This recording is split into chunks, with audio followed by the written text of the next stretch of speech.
Ayan. Guys, good morning. Ayan, si ate, ano pala mo te? Ate Chi po. Ate Chi, taga, anong probinsya? Buhol po. Bohol, ayan. Guys, maging ako ng sorry dahil hindi natin nakuha ng video sa panggamot ko kanina. Pero, tanungin natin si ate kung ano yung reaksyon niya nung pagpunta niya dito at itong natapos ko na. Meron naman siguro video na hihingi sa akin, pero medyo critical lang guys yung video. Dahil nga yung iba nangyayari sa kamay niya, sa paa niya. Ayan, ayan guys. Yun si ate. Pahagip ko lang. Yan yung paa niya. Ayan, okay na yan. Yan si ate. Ilang buwan na yan ate? 7 months ang lahat po. Kalahating taon po. Oo. Kalahating taon na po. Tapos marami na ako napuntahan ng ibang pagamutan. Yun din po. Pero dito po kanina nung pagdating ko po, iba po yung pakiramdam ko. Sobrang bigat talaga ng katawan ko. Tapos nung ano ko na si Kuya, yung nagamot sa akin, sobrang iba. Malaki po yung pinagbago ng pakiramdam ko. Pero yung ginhawa ko, lumuwag po. Tsaka ito po ngayon sa mga kamay ko. Mga sugat. Sugat. Kakaiba po talaga. Hindi po ordinaryong sakit lang po ito. Yan guys. Saglit na lang itong video to. Hindi ko pwedeng ipopokus sa ano. Yan yung paa kay ate. Yan, yan. Nagkabutas-butas dahil gawa na hindi nakikita. Yes po. Oo.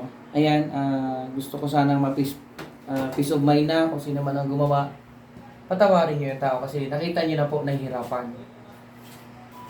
Hindi ako magbigay ng pangalan, hindi ko kayo kilala. Sana, inano ko lang na, tigilan niyo na.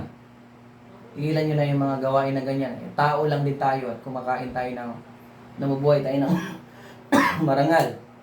Si ate, hindi ako bagitin ng pangalan. Nag-iingat na ako ngayon sa pagdating sa aking gamutan. Natulungan ko, ayan na, tinanggal. May nakitang tulo yung tubig, yung nana. Tinanggal na. Gusto ko makausap yung gumawa pero parang pigilan nila. Ayan guys, si ate. Sana magtuloy-tuloy yung pagtulong ko sa kanya. Dahil nga ito po, matagal 7 months nangyari, halos maagnas na yung balat niya. Nagbutas-butas. Oo. Ayan na, ano masabi mo te, kung may nanood man? Yung, kung sino yung gumawa yan? Sino po yung gumawa sa akin? Kasi lahat po talaga, 4 po kayo eh. Pinagtutulungan niyo po ako. Ka-birdmate ko po. Yun po. Tsaka yung isa na sa malayong lugar. Ayun. Yun. Sana po wag mo na po gawin sa akin. Kung ano yung pagkukulang pagkakasala or sa trabaho man, pasensya na kayo. Mas ano ako sa amo ko kasi yung talaga po siguro dahil. So, yan. Ayan guys. Tuloy-tuloy pa rin man ang gamutan nito dahil hindi basta-basta ang nangyayari. Kulam, inggit, bit-bit na ng isa kong pasyente na taga Bohol. Dumayo pa dito para ay gamutin siya dahil marami na siyang nilapitan para matulungan siya. Wala naman yung problema yung laboratory niya, ayos naman yung sugar niya, lahat. Ngayon, si ate, ito nakakilala, lulubos na nakakilala sa akin dito, dinala ni ate. Ayan si ate, yan. Ano po? Ayan, paano mo siya nakilala te? Ka-birdmate din. Siya nag-aalaga nito. Ayan. Siya nag-alaga kay ate, si ate nakakaalam dito sa akin. Ayan, yung tiwala niya, siyempre, tuloy pa rin. Ang akin naman guys, kung maniwala, may matatapos. Pero pag wala tayo. Ayan, Ate Che, magbabay na tayo. Ayan guys, hindi ko banggitin ang pangalan niya. Kung ano nakita niyo naman, yung palayaw niya, Ichi lang, taga Bohol. Tulungan natin siya matanggal yung ginawa. Yung dasal ko, kailangan ko ng suporta para sa kanya, sa atin lahat, na hindi na mangyayari dapat yan. Diba? Ayan, Ate Chi, pagbabay na tayo. Te, Salamat po. kumusta? Ikaw? Gumawa po Lumuwag na? sa akin. Pasensya na po kayo. alisin nyo na po. Parang awa nyo na. Di ako nakakatulog sa gabi. Ayan. Salamat po. Ayan. Ayan guys, good morning. Magbabay na ako.